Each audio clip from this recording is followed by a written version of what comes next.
plays like he's drawn the plan. Kinetic bringing fire like he's leading the band. No matter the game, no matter the sport, we running this pod like it's fourth and short. Press start, lock in, it's game time again. You tune in live to the Sideline Show with Kinetik and Lichemax. Let's go! The Gamer Sideline starts now. What is going on, guys? Welcome back to the Gamer Sideline. Yeah, you're going R2D2. Welcome back to the Gamer Sideline. You're going R2D2 on us. Still? Yeah. So, anyways, guys, welcome to the show. It's an impromptu show with myself and Lichemax. Lichemax is on the road, hence the garbled opening. But we wanted to go live real quick here because we just got some breaking news with College Football 26.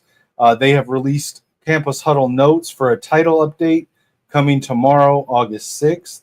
Now, this is a bit of a surprise. I was not expecting another title update for, let's say, about 2 to 3 weeks from now. But we're getting one tomorrow to fix some things and some pretty big notes on what they're fixing here. So, Lichemax, how you doing today, man? I'm doing great, except for being on the road, you know. That's all right. Yeah, and the guys, again, apologize for the audio. This was last minute. Lichemax is on the road currently driving, so he's not able to watch the video, and he's he's calling in from his cell phone. So cell phone quality, but we're gonna power through and make do here. I'm just gonna go through the notes here. I'm gonna read through the notes, and then we'll just give our thoughts and comments on it as we go through. This should not be a very long video. So, all right, so let's just jump right into it. So we got the College Football 26 Campus Huddle title update August 6th. First section is going over gameplay. And specifically, first we're going to go over coverage. So these are the notes here. Stop me if you want to touch on anything specific, but I'll also pause after the coverage section. So we got hard flats behavior. Defenders now stay closer to the line and recognize swing routes as threats in the flat. Cover 2 Tampa. The middle defender now gets deeper, maintaining better leverage position against deep threats, especially from 3-by-1 formations. Cover 3 match, including Buzz, Mabel, and Zone Blitz 3. Logic improvements for defenders when reacting to slot receivers, attempting to out-leverage the defense on deep routes. So when you see that cover 3 look, and you hot route your slot receiver on a streak or on a post, to try to take advantage of it, the defense is going to react better to that specifically. Cover 2 match, including cover 6, cover 9, zone blitz 2. Logic improvements for defenders guarding inside and vertical routes, basically same difference here. Especially in formations like bunches and stacks. Improved defense against outside throws and motion-heavy offenses. So those last two points right there are, correct me if I'm wrong, Lich, because you see a little bit more of this than I do. All of the things that online players like to take advantage of the AI on. So coming out in bunch formations, stack formations, doing the motions to try to get some separation on the defender not following the motion all the way through. That's basically been adjusted here.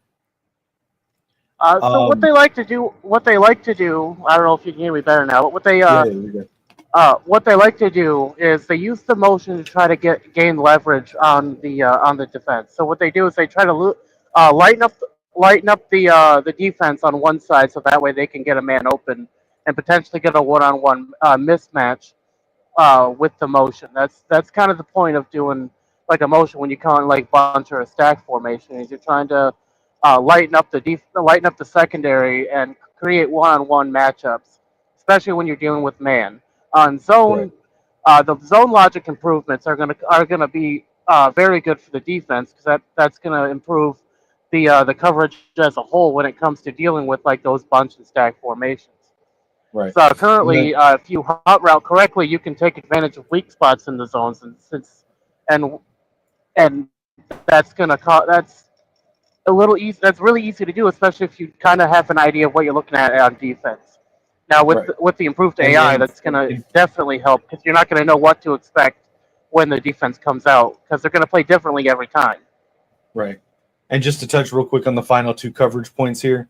Cover 4 quarters against 3-by-1 sets. Corners and safeties pick up the appropriate vertical threat to ensure that the number 3 receiver is covered on deep routes. So again, kind of basically the same thing that we talked about earlier with the slot receiver on cover 3. Cover 4 palms and cover 6. Corners won't press by default on the trip side, reducing chances of one-play touchdowns. That is actually really good because that is incredibly annoying. You call palms to try to stop an inside run, but still have the pass covered, not as well as with quarters, but adequately enough, and your guy just gets burnt immediately off jump because they wanted to press him instead. Well, and how many times in Madden last year when you and I played, would you go into a coverage and not realize when your outside corner went on press against like Xavier Worthy or something? Well, like the reason behind that is because I call blitz. Well, no, but I'm saying how many times after the play did we have the same conversation where it was, oh, yeah, I saw you pressing on the outside. I wasn't expecting it. And you were like, well, he wasn't supposed to be pressing. Yeah, that happened in a couple coverages, but a lot of the times that happens because I'm showing blitz to pull more guys into the box to dissuade from the run. Right. What's the idea behind that? But yeah, with that, I should have just been using the guy over top of Worthy the entire game. Is what I really should have been doing. All right, so this next part, there's a lot more to it than the coverage section. You're going to really like this part here. But again, it is a bigger section.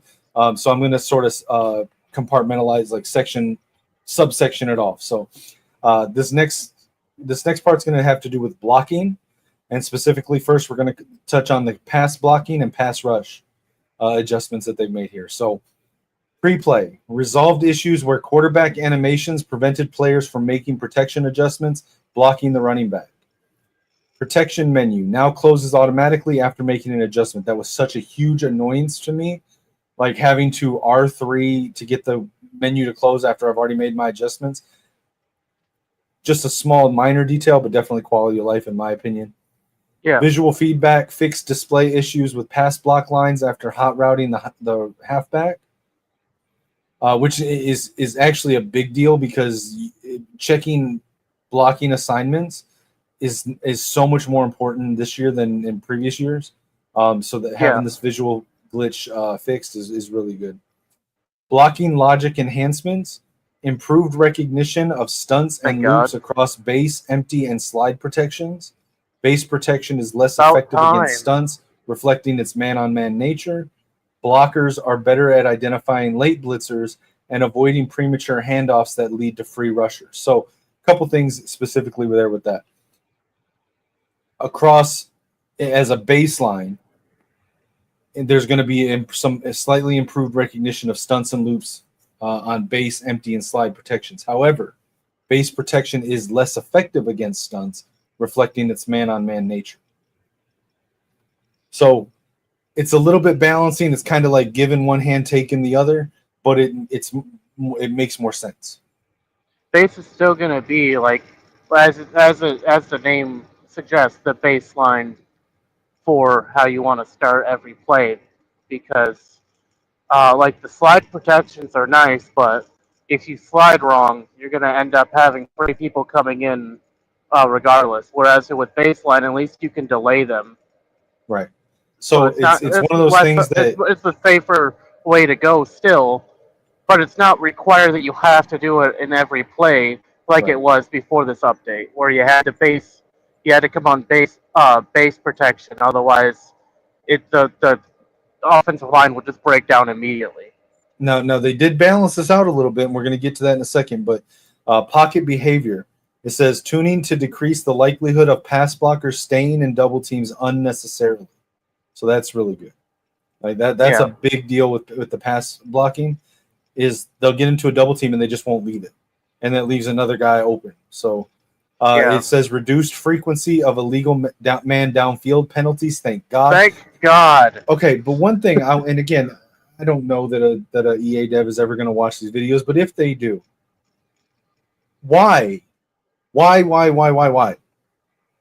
I turn off all these other penalties in Dynasty mode? And in CFB 25, you couldn't turn off or do anything with the illegal man downfield. I get it. It was a new introduction. But in CFB 26, in the front screen like settings menu for play now and playing friends, you can turn off illegal man downfield. But in Dynasty, you can't. Why? Why can I turn it off on the main screen but not in Dynasty? That doesn't make any sense. Give me the ability to turn it off. No, you can't even reduce the frequency. It's like roughing the passer. Well, no, or not roughing the passer, but it's like illegal contact, right? You can't change the frequency or change the frequency. You can just turn it off or on. The illegal man downfield, at least maybe they changed it since, but when the game first came out, you could turn it on or off, and I was like, yes, thank God. But you get into Dynasty mode, and you can't turn that particular penalty. You can't turn it frequency up or down. You can't turn it on or off. And it's the only one that you can adjust on the main screen, but you cannot adjust in Dynasty mode. Now, I could have swore they had Nope. a slider for it. Nope. So, EA, if any devs watch this, please make Dynasty mode reflect the main screen settings as far as all the penalty options and sliders. Make Dynasty mode great again. And then it also says under pocket behavior, edge rushers now better recognize when they are being out-leveraged by scrambling QBs. Again, huge improvement. I have been so frustrated. I literally did a stream this morning with my CMU or with my one-star league that I run, where I was playing CMU versus I'm saying CMU versus Ohio. And this is reflective in every game that I've played, regardless whether I'm using Michigan, Oregon, LSU, Florida, or CMU, Delaware, or whoever, FIU. First of all, heat seeker assist is not working. Okay? It's not working on the positive side. The number of times that I run right by the quarterback or ball carrier, because it doesn't, not only does it not take hold and steer me towards them, but I get pushed off of the pursuit by my own fellow defender or something, is stupid. But the heat seeker assist does work when it forces me to set an edge instead of rushing the runner on run plays. It still holds me in spot to set the edge, which I don't mind, but I really would prefer it didn't do that. But I don't mind it if that's the trade-off for the benefits of heat seeker assist. But currently the other benefits are not working. And one of the things that but aside from heat seeker assist, Hawk also isn't working. Well, but like the number of times where compared to last year's game, where I'm rushing from the defensive end or defensive tackle, and I'm getting to the quarterback, I'm getting pressure, and I'm getting off of my block, but the quarterback is able to scramble away because the game won't let me get on a pursuit angle to him, is so frustrating because it wasn't like that in CFB 25. So now that they better recognize when they're being out leveraged and can adjust to it, it's hopefully going to be much better. And then the last part under the blocking for pass rush and pass CPU, blocking, not necessarily the player.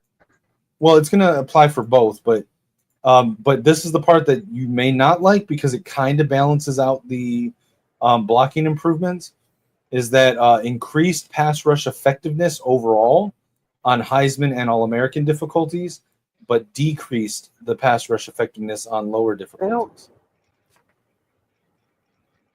They don't need to increase the effectiveness. It's already effective. Yes and no. I have a harder time getting off of blocks in this game than I did last year. But I have noticed in slow simulation, there's a whole players are getting. I mean, the number of CPU sacks are crazy. So it's kind of been balanced in the sense that I'm getting fewer sacks personally, but as I've told you before, part of playing D-line is also being able to open up holes for the other CPU defensive linemen. I've been able to do that more. So they've kind of balanced that out now. So I like that. But yeah, so it's gonna balance out with the improved blocking. So the blocking's the logic's better. So they're going to hit their correct gaps. They're not going to sit on double teams more often. I'm sorry, correct blocking assignments. They're not going to sit on double teams as often. They're going to actually like be in the right spot. And what they probably did there was lessen the effect of awareness on their hitting the right blocks. So make it like a lower threshold. Yeah. But then they've also increased the ability for defensive players to overall pass rush to be able to adjust to that. So basically what it is the fix for blocking doesn't equate to a nerf to pass rush. You see what I'm saying? Like, because those two things are directly opposed. If you increase one, you decline the other. What they did here is they increased the blocking logic and increased overall pass rush effectiveness to effectively negate the nerf that would happen to pass rush because of the blocking improvements. I mean, I think pass rush was perfectly fine as it was. They were getting through almost immediately. It was, but what I'm saying is, if you got a scale, and you've got pass rush on one side and pass blocking on the other side, if you put more weight onto one, the other one goes down, right? Or if one raises up, the other goes down on a scale, right? Well, right, but effectively what they did here is that standard originally is the pass rush was already, but it was more weighted towards pass rush than it was towards pass block. Right, but what they did basically is they increased the pass blocking and then made it so that the increase in the pass blocking didn't nerf the pass rush. And then they put more, and then so they evened it out, and then they tipped the scale back towards pass rush. Well, no, because what I think you're missing here is that the pass rush was working as intended, right? It's working correctly. It's supposed to get through immediately. The pass blocking logic was not working logically correctly. Like they weren't hitting the they fixed it and then they unfixed it. No, they didn't. No, you're not listening. They fixed the logic so that the blockers are in the right places like they should have been. Right. But they didn't want that improvement to then take the pass rush from where it was already at where they wanted it, and they didn't want it to then become less than where they wanted it. So they made it so that they fixed the pass blocking without nerfing the pass rush. So now both of them are in the spot they want them in. Pass rush was already where they wanted it. Pass blocking was not. They got pass blocking where they wanted it, and they made adjustments to keep pass rush where they already had it. So what you're saying is they evened it out, and then they tipped the scale slightly back towards pass rush. No, they didn't tip the scale. You're missing the point. That's exactly what you said. You have two things. Pass rush was right where they wanted it, and then they fixed the logic so that would have evened it out, and then they added more stuff to make pass rush easier. That's where you're missing it. Pass rush is where you want it. Pass blocking's not. You fix the pass blocking, and without adjusting the pass rush, now you would have pass blocking where you want it and pass rush not where you want it. So if they had pass rush where they wanted it, but pass block wasn't there, that means that the scales were tipped towards pass rush. So then they fixed the pass blocking, that would have evened the scales, and then they added something to make pass rush easier, tipping the scales back towards pass rush. You're not listening, bro. You're not listening. If you have two things, option A is correct. It's where you want it to be at. Option B is below where you want it to be at. You raise option B up. And if you just do that without any adjustments to option A, then the scale weighting means that when pass blocking goes up to where you want it, then that would by default move the pass rush down below where you want it. So what they did is they adjusted it so that the pass rush stays where they wanted it, and the pass blocking also moves into where they wanted it. So now both sides of it are where they want it to be at. Right. So the goal is to make pass blocking slightly worse than pass rushing. So that way you have a chance to get through. The goal is for them both to be equally good. The problem before was that the logic, the awareness stat. So I don't know that this is on the awareness, but to clarify, they did say that awareness was going to play a huge part. The awareness rating plays a much bigger role currently in the game than it did in previous years. So offensive line, what I found is that for them to even be able to hit the correct blocking assignment more often than not, they have to have a baseline of 75 awareness, and you really want it ideally to be 80 to 85. What they probably did here, and this is speculation, is that the problem was the logic of the offensive line blockers. So they probably decreased the threshold of, like, you know, instead of being at 75, now you want it at 70 in order to have that baseline of more often than not being on the right blocker. That was why pass rush was outperforming pass blocking. So now that they've fixed that, pass blocking is where it needs to be. But in order to make sure that that doesn't then have an unintended nerf to pass rush, they increase the overall effectiveness of pass rush moves. So now, instead of having effective pass rush moves slightly nerfed compared to last year, and then blocking where the logic was sorely underperforming, now you have probably the defensive pass rush moves and block shedding at the same levels that they were in CFB 25. And then you have the pass blocking where the logic is actually going to work with a lower threshold on awareness. The reason that pass rush moves were less effective, I think, this year was they kind of did it as a sandbag to the fact that they introduced stunts and twists and block steering. And so they wanted to sort of decrease the overall effectiveness from 25 to 26 of pass rush moves to balance that out. And now, in order to make sure that that making the offensive line work properly doesn't have an unintended nerf to pass rush, they've probably normalized it to the levels of CFB 25 as far as the pass rush moves. I mean, in my opinion, they probably could have nerfed pass rush. In my opinion, they probably could have nerfed pass rush a little bit. They didn't need to nerf it because it was already less effective than CFB 25.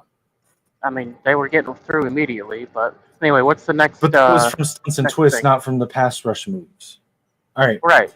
So they general have an blocking animations. Oh, I'm sorry, I skipped a spot. Run block and run shed. Okay, so here now we're looking at run blocking. Targeting fixes. Resolved issues where blockers missed or switched targets in open field, including on RPOs and core blocking schemes. Hopefully this will, when you have a lead blocker, it will prevent them from running past a potential tackler to go to their safety assignment 25 yards past the line of scrimmage. I understand. Listen, no, I get, like, it's a good idea to have if you have a fullback as your lead blocker, right? Have him assigned to the strong safety on that side of the field, but he should have the ability to break away from that assignment and pick up a free tackler that is off of a missed block or off of a twist or stunt or whatever. You see what I'm saying? Because what would happen is he's on the safety. The defensive lineman or the linebacker would pull a stunt, a twist, or your offensive lineman would miss that block. That guy's coming in. Your fullback could easily pick him up, but because he's assigned to the safety instead of that guy, he just runs right by him and tries to block a guy 25 yards down the field, and you're getting tackled in the backfield. But when the play works right, having him assigned to the safety it works. So he just needs to be the ability to break off from it if there's a free defender. Yeah. Run game enhancements. So hopefully this will make running is so difficult in the game, which is weird because when I had the beta test weekend, running seemed easier. So I don't know what they changed between the beta test. It is easier depending on the play that you're using to run with. But anyway, so run game enhancements. Added logic to allow users to be able to untarget defenders on run plays using the ID mic system. Fix bugs causing double teams to split too slowly, preventing blockers from reaching the second level. Lead blocker logic and halfback targeting in under center formations have been improved to target the biggest threat in the open field. Thank you. That's what I was just talking about. Engagement and shedding logic. Defenders' leverage now appropriately affects block outcomes. Okay, let me read that again. Defenders' leverage now appropriately affects block outcomes. So what they mean by leverage is your defensive player's height and weight and strength ability. Also, where the block is being steered to. Defensive linemen shed blocks more realistically in short yardage situations, which is great. Edge players no longer disengage inside or take unrealistic inside angles. Thank you.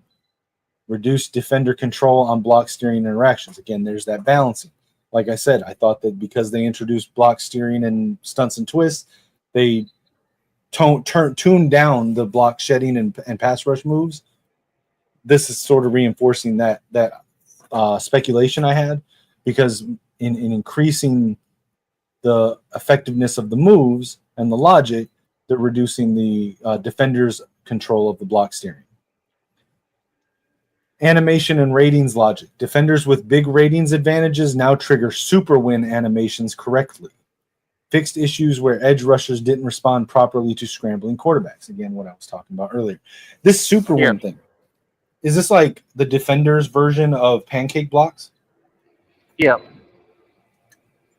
That's interesting. I wonder what ratings trigger the super win animations. Is it awareness? Is it strength? Is it block shedding? Like, what is it? I'm curious. General blocking animations. Resolved multiple animation issues, causing failure to match engagements, frozen players, players stuck in disengages, impact blocks, and animations playing in the wrong direction. Thank God. Run fits and pursuit. Tuning to improve effectiveness of quarterback-contained defenders versus play-action bootlegs. Tuning to improve man coverage effectiveness versus jet motion, specifically for the defender to continue following the motion through the snap.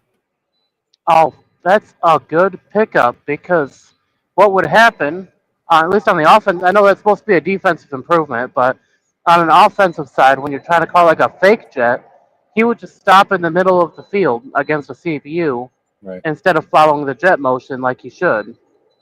And that would cause you to fail the fake jet inside. I'll be honest. I took most of the jet motion stuff out of my playbook because they nerfed it into the fucking ground. Like, there was no need for that. I understand if you want to increase the pursuit logic against jet touch passes, but nerfing it to the point that the edge defender always pushes my tackle into the lane of the jet touch motion receiver, it's stupid. That's way too far. It literally makes all but like one or two jet touch passes completely ineffective. Yeah. Like, I ran it 100 times and had an average of -3 yards. And most of those were because my own fucking blocker gets pushed into my way every time, and you don't have the ability to break off of the route before running into your tackle. Like, it's so stupid. There has to be a better way to balance them out from how effective they were in 25 than to do that bullshit.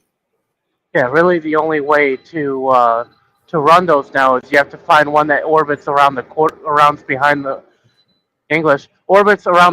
quarterback. Right.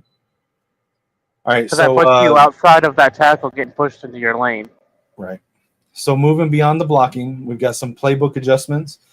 And I'm just going to take a moment to rant here real quick. I did this before the 1 second and go. Before we got on stream here. There is a playbook glitch that should not still be there. It's such an easy fucking fix. With the new game, they wanted the AI improvements. You know, the AI thing, the AI adaptiveness setting that you and your coach set up, where you can choose like mad scientist, situational strategist, whatever. They wanted to implement that into your coaching suggestions for your playbooks. I get that, but it's not working currently.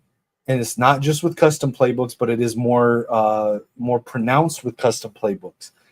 Currently, with all playbooks under coach suggestions during a game, it does not vary the suggestions. It is going to suggest the exact same 3 or 6 plays for every situation every single time, and sometimes out of not in the right situations. I'll be getting first down suggestions for 3rd and long. I don't need I formation run plays on 3rd and 15. It's not showing the correct play suggestions. I understand that they wanted to implement AI, but it is currently not working. So why do they not simply disable the AI part of coach suggestions with playbooks temporarily, go and copy the fucking code from CFB25 for coach suggestions from your playbooks, put that into CFB26, literally copy and paste it, and then behind the scenes work out the kinks on the AI being involved in coach suggestions, and then once you have it worked out, put it back into the game.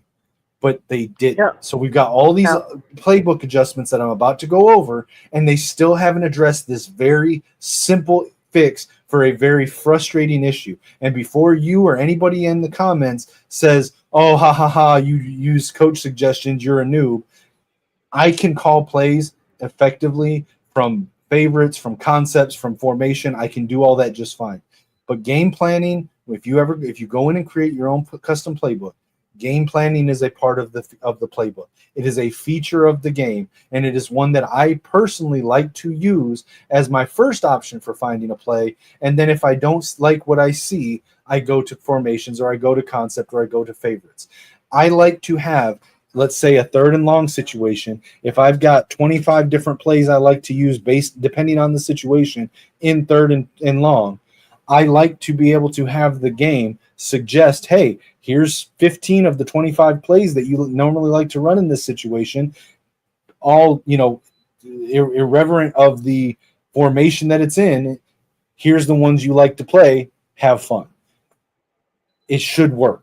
Whether you use it or not, whether the majority of the player base uses it or not, it is a feature in the game that should work, and it currently doesn't work, and it's a very easy, very simple thing to fix, and they haven't done it yet over a month into the game. They need to fix it. This is stupid. It's probably very, very, very, very, very low on the priority list. It can be low on the priority list, but when it's that easy of a fix, you fucking fix it. There's a lot of things in these notes that you're going to see that are low priority, and they took the time to fix it. All right. You can take the rant thing off.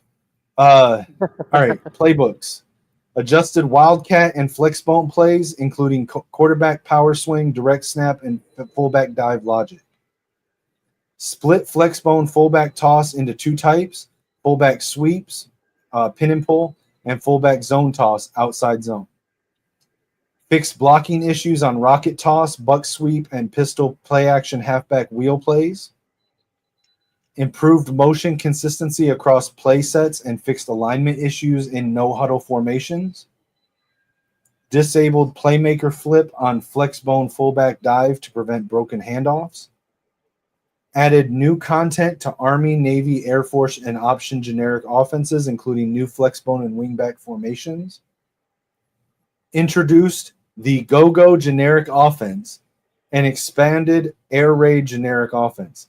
I'm so glad about this. I've been wondering about it because I remember seeing before the game was released them say that even though Brennan Marion is no longer at UNLV and he's no longer in Division I college football currently, he went to Sacramento State and they're trying to get into Division I, but they're not currently.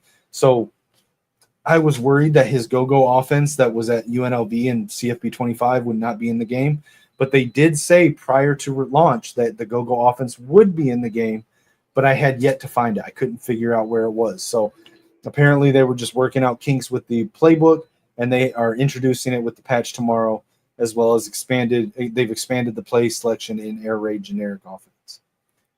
Updated play call suggestions to avoid duplicate play types in the same row. So hopefully that might be the fix for what I did. And if they did, then I apologize for that rant I just went on. But I don't know, that is such a vague wording of it. I'm not going to accept that it is until I see it. Well, real quick, what was the issue you were dealing with the playbooks? So two things. It would suggest let's say in first down, I have 30 plays that I have rated in my game plan for first down, right? Now in in CFB 25 and in every Madden prior to this year, I don't know if it's going to be a problem in this one. If you had 30 plays rated for first down, I think it shows you 16 plays, but it would basically show you a different display of 16 of those 30 every time you're in a first down situation. So it would vary. It would give you variance in which ones it was suggesting, right? Right. Right now, it doesn't do that. Right now, if I've got 30 plays game plan for first down, it decides it's going to show me these 16, and it only ever shows me those 16. It never varies. It never changes them. I never see the other 14 that I have rated. It's just not there. The other issue is that it will sometimes show, and by sometimes I mean like 90% of the time, it will show the wrong set of suggestions for the situation. So, for example, in my custom playbook, I have a lot of my first down suggestions are I formation runs, play action runs for first down, right? In third and long, I have a lot of shotgun passes. I have some runs, but they're almost all out of shotgun. There's not any out of I form. There's no play action. But when it comes to third down, it's like a 70 to 80% chance that it's going to show me first down suggestions and very rarely actually shows me my third down suggestions. So the wording on this note here is updated play call suggestions to avoid duplicate play types in the same row. Now, see, I think that addresses a completely different issue, which has always been in play calling. So what they're addressing here is not what I'm asking them to adjust. What they're addressing is that, let's say, for example, I have the same run play out of the same formation rated for first down scenarios, and it's also rated for run out the clock scenario, right?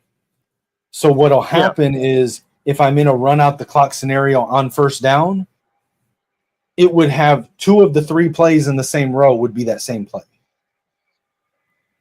I think that's what they're addressing here. I'm hoping they also fix what I'm ranting about, and if they did, then I apologize for the rant. Sorry, EA, but this does not give me confidence that they've addressed. Don't apologize to EA; that. they deserve it. Anyways, moving on. Added goal line set to UTSA playbook and made single back spread default to 4 wide receivers. Wait, hold up. Did UTSA not have a goal line set this entire time? Apparently. What were they doing on goal line then? That's like a pivotal set to have for goal line and short yardage situations. Like, why would you not have every single playbook in the game? Even the generic playbooks that focus on one style still have goal line. What the actual hell? How do you how is that? How do you miss that big of an oversight to miss a whole formation? I mean, like I'm going to be honest. Formation for that situation in the play. Like, no one uses UTSA, to be fair. Well, some people might, but not many people use UTSA. Shout out to Coach Wu in my one-star rebuild league. He's currently playing with UTSA. But yeah, now to be fair though, I very rarely call goal line formation plays at the goal line anyway. But I understand what you're saying. Oh, I do. I mean, I do. Like, QB sneak at goal line is goated. I feel no. QB sneak is fine. But what I'm saying is the goal line formation.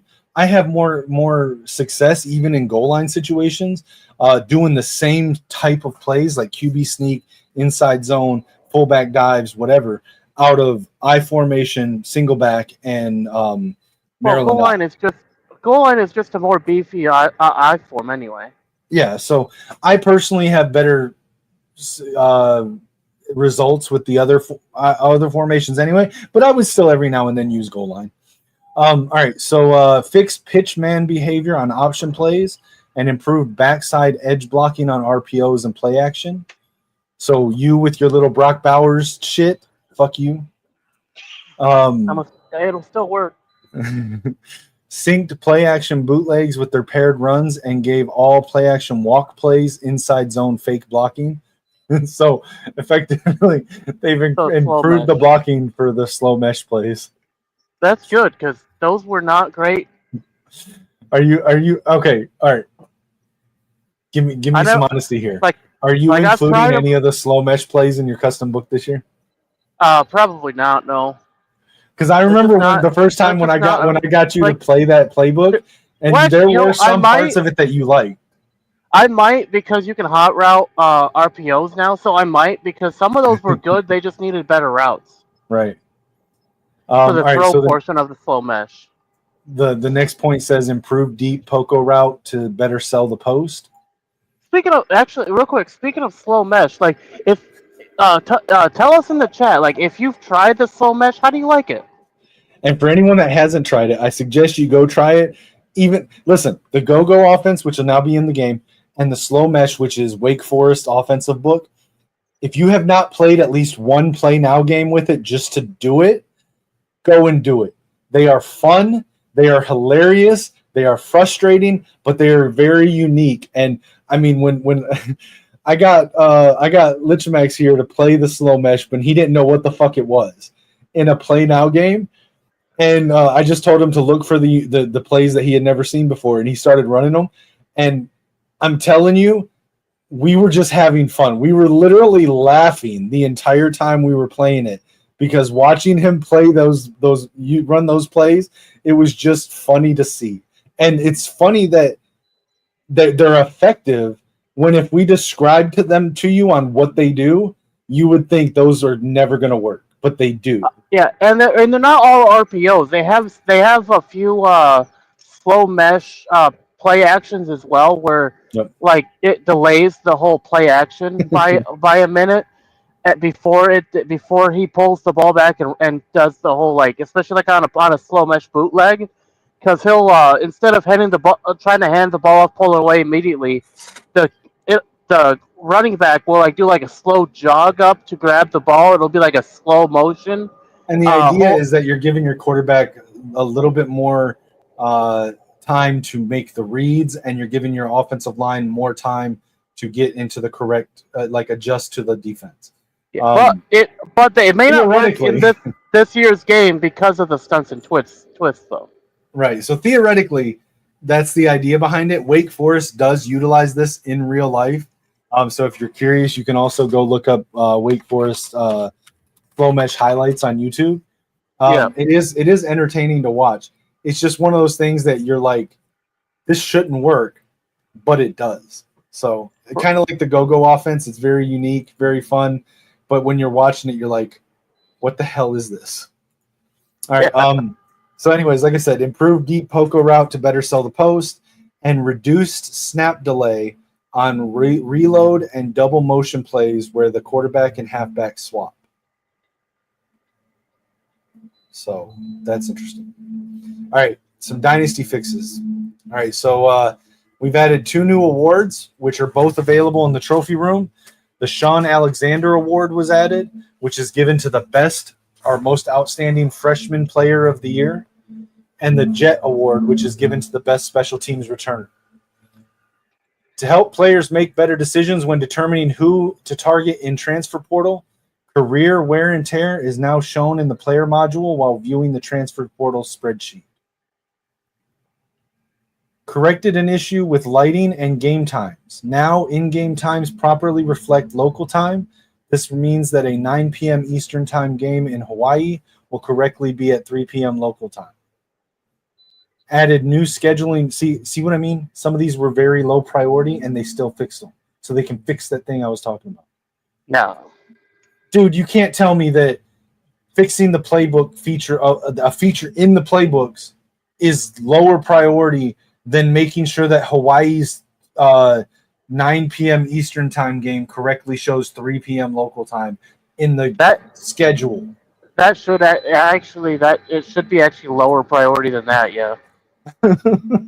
Not even trying to joke about it. Like, I mean, for the people who want realism when it comes to playing the game and the lighting, yeah, that would actually be higher. You know what? I want realism that it's not suggesting me to run I-form stretches and shit on 3rd and 15. Then call your plays like a normal coach. I want that realism. Anyway, added additional rules reflecting the limitations on day games in Arizona in the early fall months. So basically, they'll have later time games. Again, low priority. Added the team uniforms to player portraits on full screen notifications. Tuned ability prerequisites to better align with positional archetypes. Now, this is huge. That's a good fix. Okay, this next part is huge. Shout out to Call Me Jaden on YouTube. Go check him out, guys. He has done tons of videos over the last couple weeks showing the different archetypes and going over which ones were best and which ones he liked the most. And what he found was there was a lot of the archetypes and specifically the abilities and the skill groupings that you can upgrade for each archetype that just didn't make sense. And to steal the quote from him is that what was it? He said people just didn't I don't know. Basically, basic logic wasn't used. Some people just didn't really pay attention to what they were doing with assigning abilities, the prerequisites to get the abilities, and then the skill groupings to be able to improve those those ability ratings or those ratings levels to be able to even qualify for the rating. So I'll give a quick example. Some of the defensive line abilities for like power rushers, right? You had to get inside disruptor and something else. Your finesse moves need to be high, at a certain level that was so high that it's like you're gimping your player by focusing on finesse moves just to get this ability. And then there were other ones that literally the player could not achieve. Like it would require them to get like there was an offensive line ability where it would require them to get like pass block finesse to a certain level. And they literally could not upgrade that ability or that rating in any of the skill groups. Like none of their skill groups improved pass block finesse. So they would never be able to qualify to even purchase that ability. So the next couple points address this. So it says tuned ability prerequisites to better align with positional archetypes. Pocket Disruptor for pure power and power rusher no longer require power moves. Pocket Disruptor for speed rusher no longer requires finesse moves. Updated skill groups for many archetypes to ensure that they have access to every ability for their archetype, especially toughness. That was a big one. Some of the abilities would require a specific level of toughness, but not every archetype could even improve their toughness ability. Right. So, exception for the dot ability on gadget receivers for balance purposes. In rare situations, a gadget receiver can still be generated with dot. So what that means is they've taken the ability for you to purchase dot for gadget receivers, but every now and then there will be a generational gadget receiver that comes stock with the dot ability. Multiple fixes for playing style grades across various archetypes, such as updated box specialist to use defensive rush yards against per game, updated signal caller playing style rank to use the correct ordering. There's been a lot of content creators that have been saying for weeks that playing style deal breaker was bugged. It wasn't working right. They're basically saying to fix that. So hopefully that fixes some of the issues that a lot of these bigger teams are facing when it comes to players wanting to transfer, even though that you're running the game like how the players want you to. So like if the player wants to get receiving yards and you get them like 500, why are they still wanting to transfer when he's got half the receiving yards for the rest of the receiver core? Yep. It says increase speed and acceleration for safeties in recruit generation, especially for 3- and 4-star coverage specialists and hybrids. So they're just raising the floor for the 3- and 4-star safeties on speed and acceleration. They were kind of coming in really low.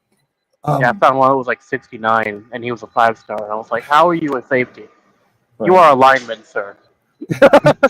You are a scrawny lineman. The pro potential my school grade now properly updates after draft results and before the start of the transfer portal.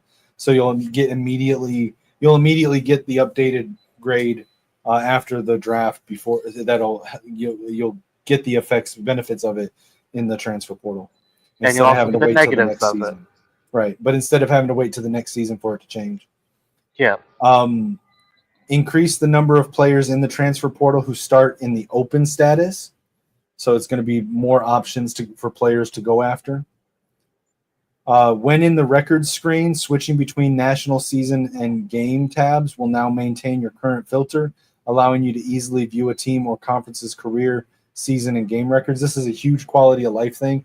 It was so annoying to go and look at your school's records. And if you play a team like Michigan where you got to scroll halfway up or halfway down no matter which way you go, you had to, if you wanted to look at your single game records, you do that.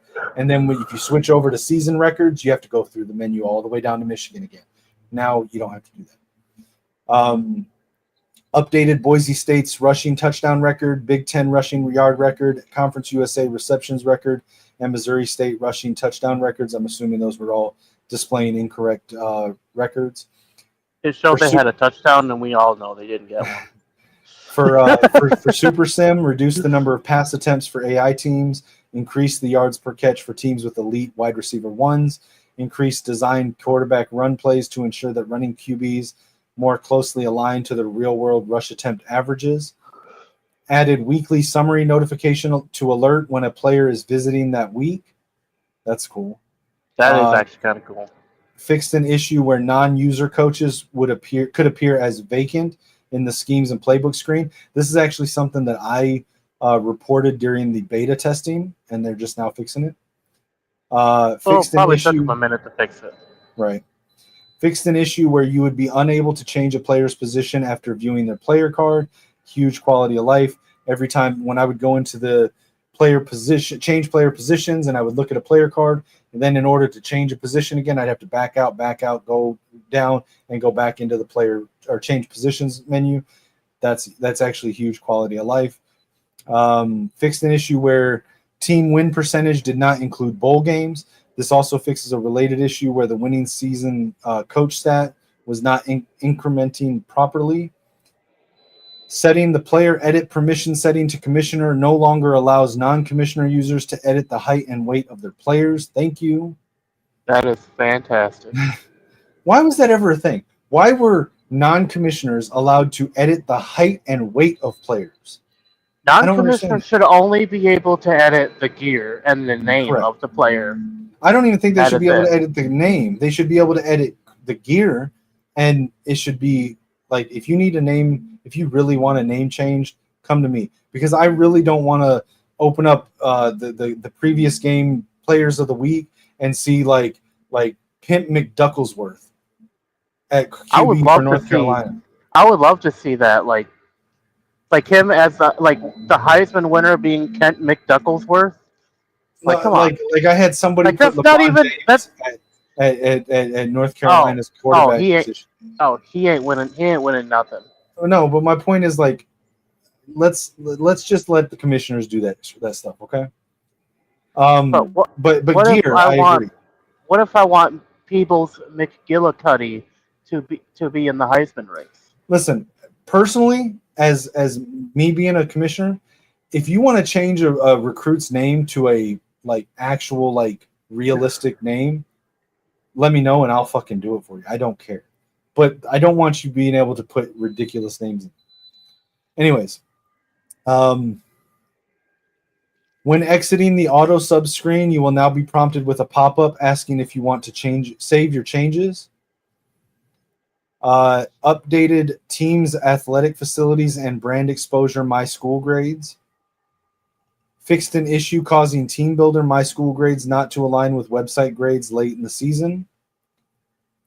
Added the strategist archetype icon to the player module deal breaker sub panel when a player's deal breaker has been lowered due to the lower the bar ability. So similar to how when the sway mechanic works, it puts the sway symbol next to that recruit's name so you can see it.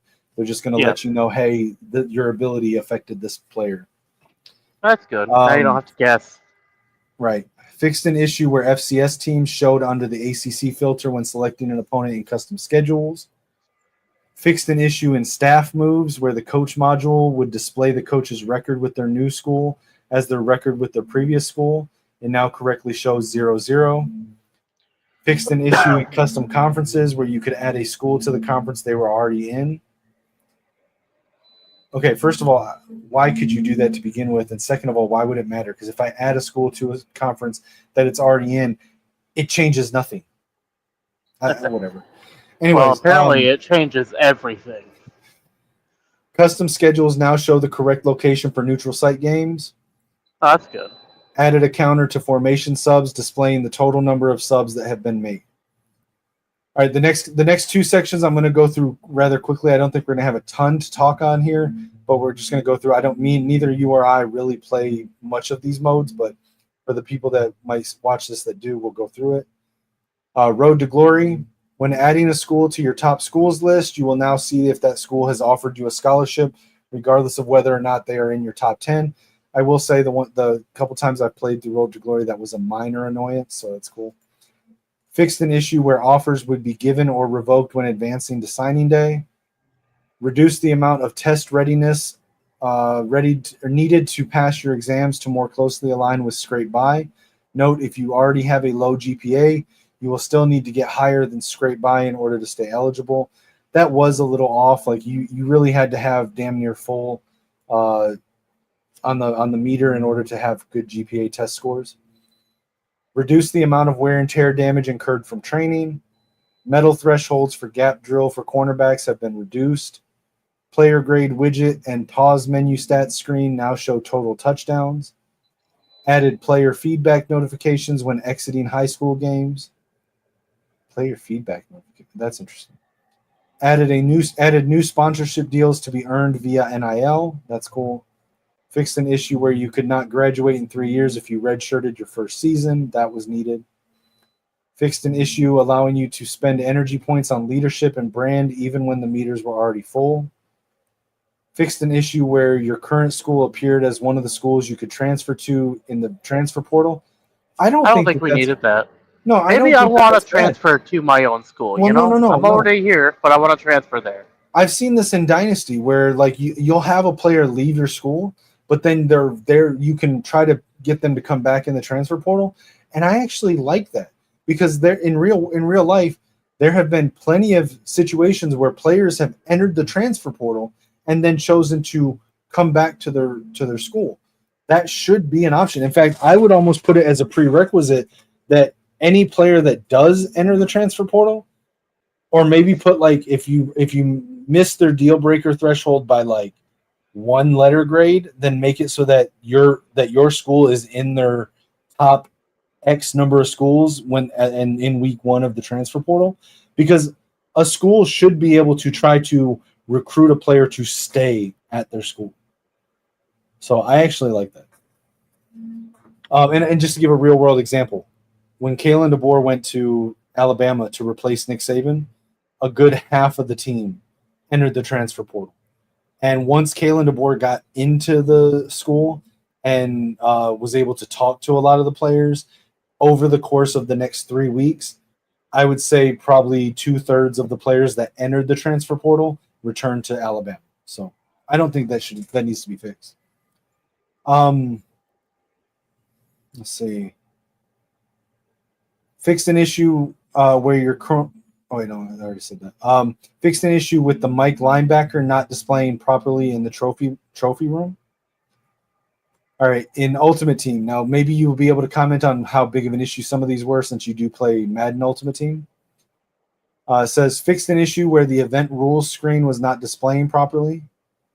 Fixed an issue where upgraded items were missing the BND tag until you back out and re-enter the My Items. Fixed an issue where event prerequisites house rules were not displaying properly. Fixed the navigation issue in Team Select lineup and event requirements. Fixed an issue where when looking to upgrade Keldrick Falk using the tokens, all items are present instead of just the usable items. Fixed an issue where user's wallet disappeared after viewing the rewards for a field pass. Fixed an issue in challenges where spamming the select button prompts an error message and leads the user back to the main menu.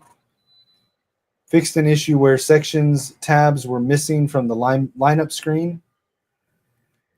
Activating an X Factor ability after flipping items in the lineup menu that now will not reset the flip.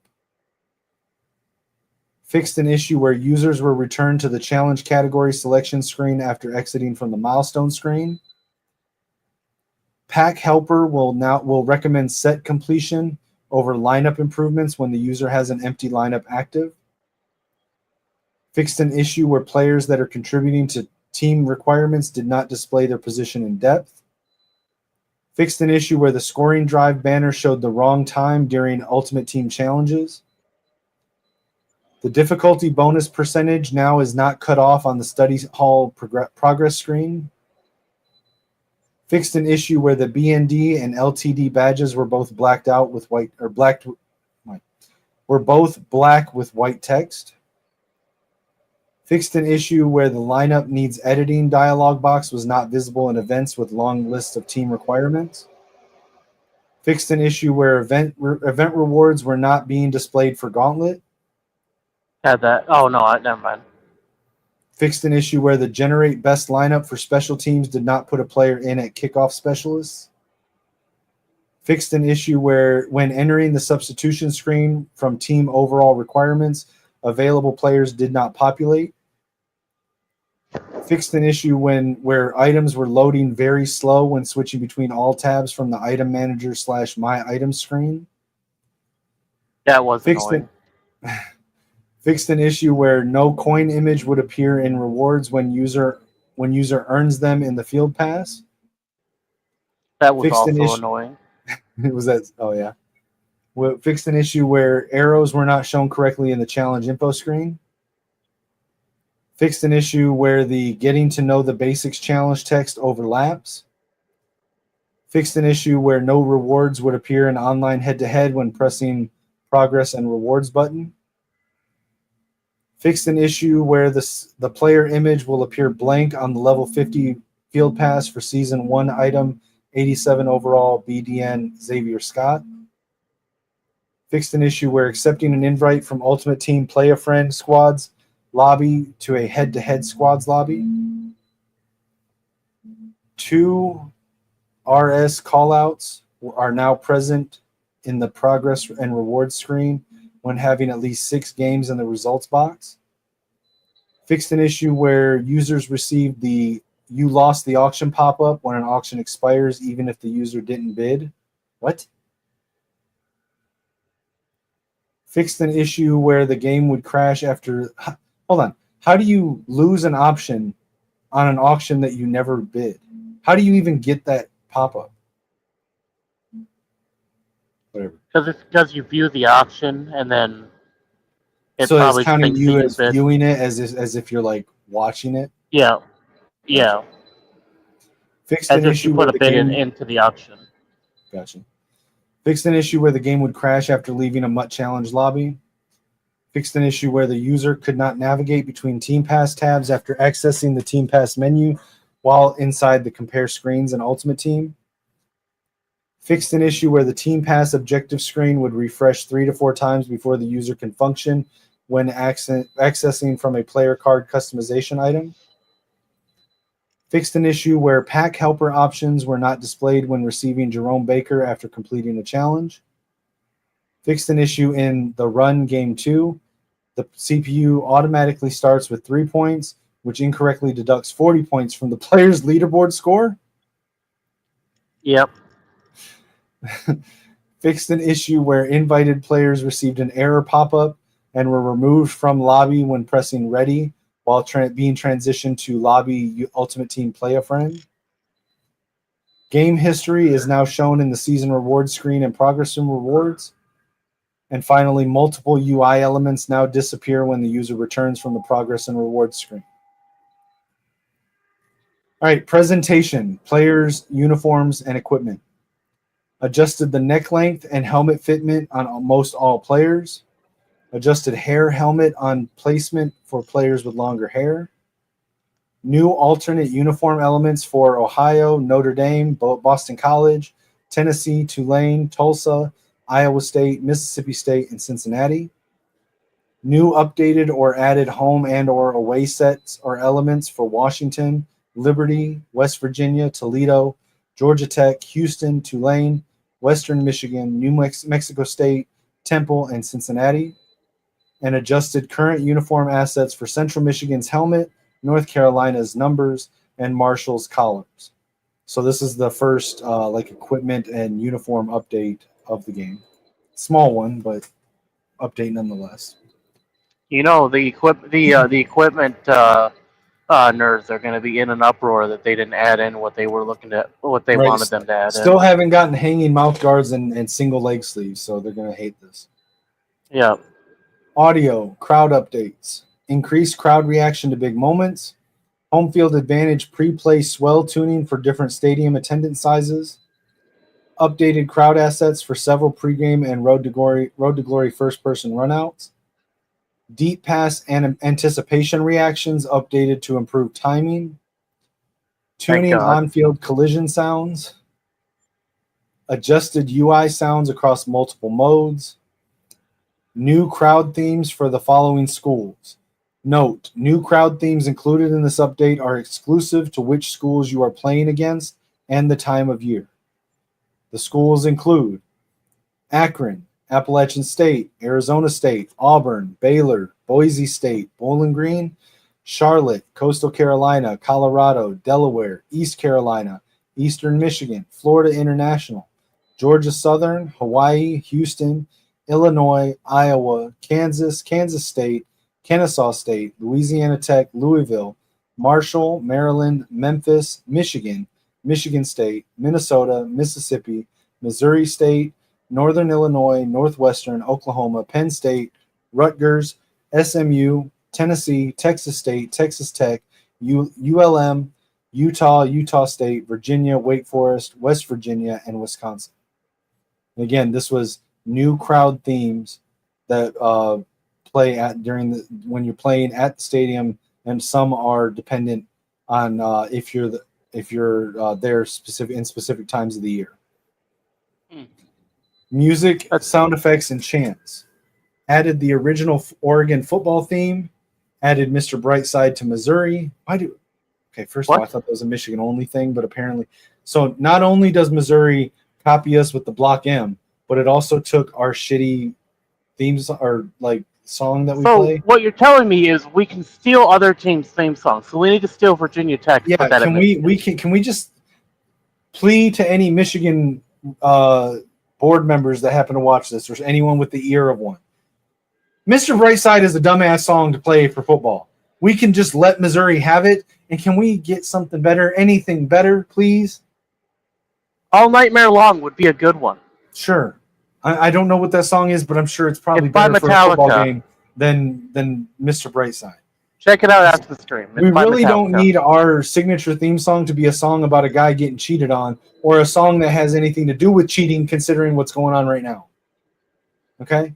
Anyways, added All Hail Washington State post-Washington State touchdowns. Added music to the Vols chant at Tennessee. Added Pump It Up to Michigan after point after attempts and on first touchdown.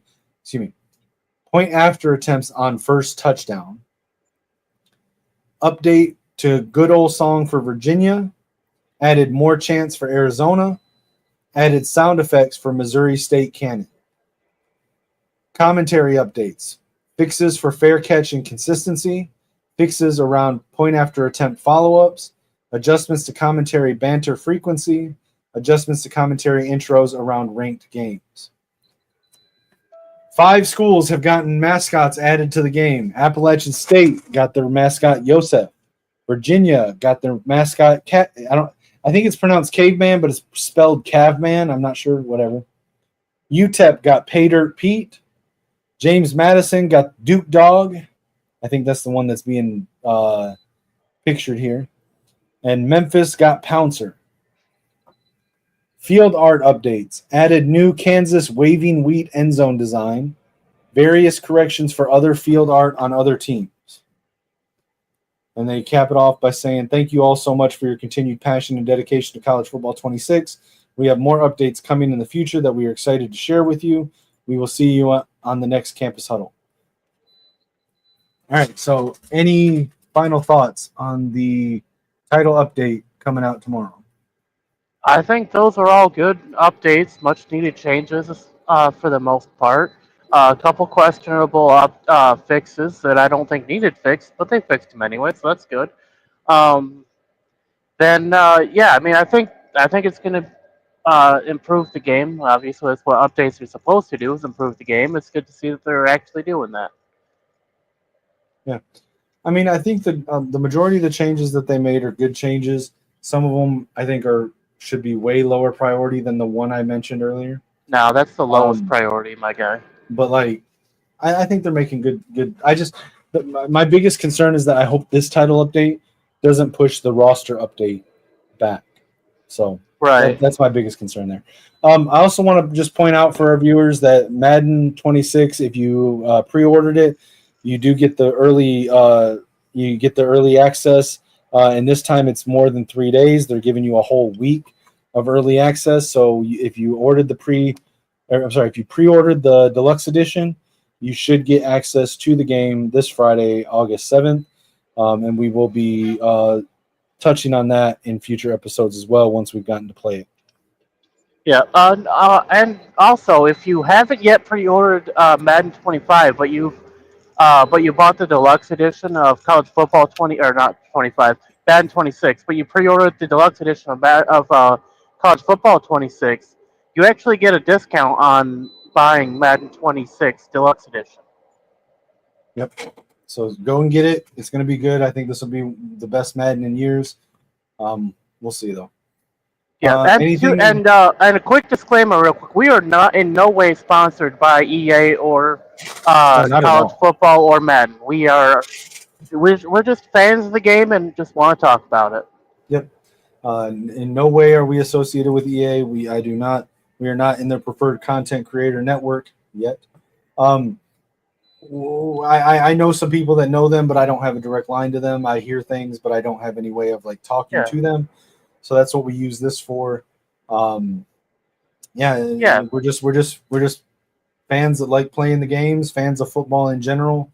We like to come on here and talk about it. And we want to see it improve and be a good game. We run multiple leagues using the games, and it's just a fun time. So, all right, Lichemax, let's go ahead and get out of here. We've already gone a little longer than I thought we would.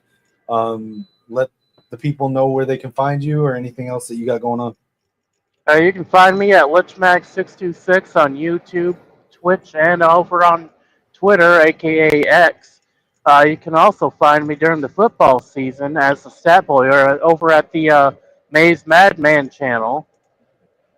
And also, you can find me right here on the Gamer Sideline. Yep.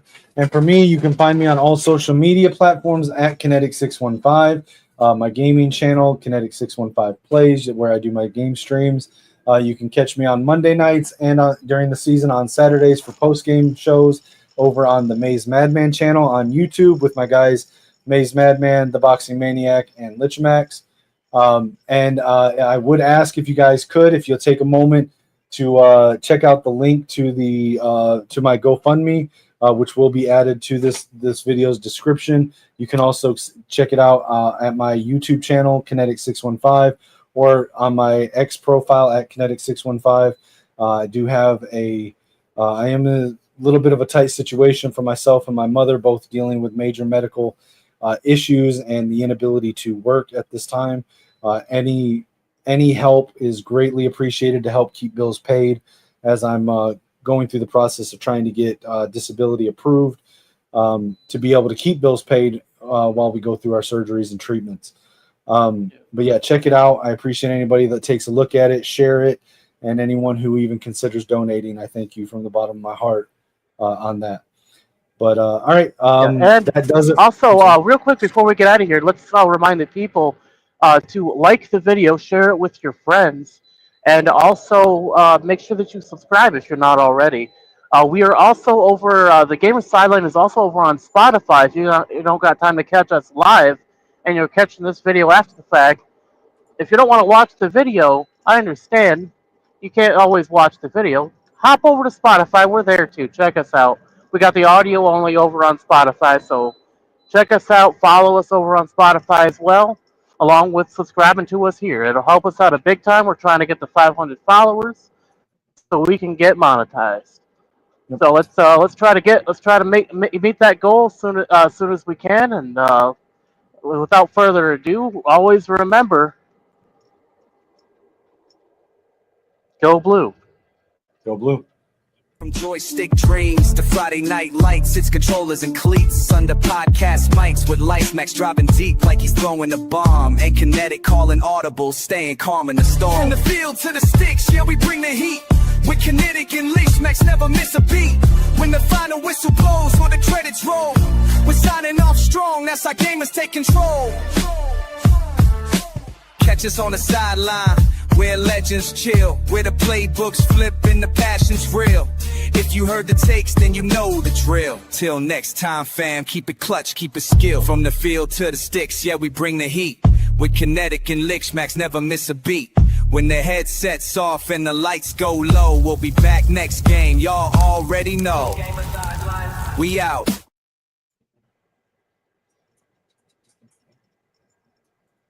From joystick dreams to Friday night light.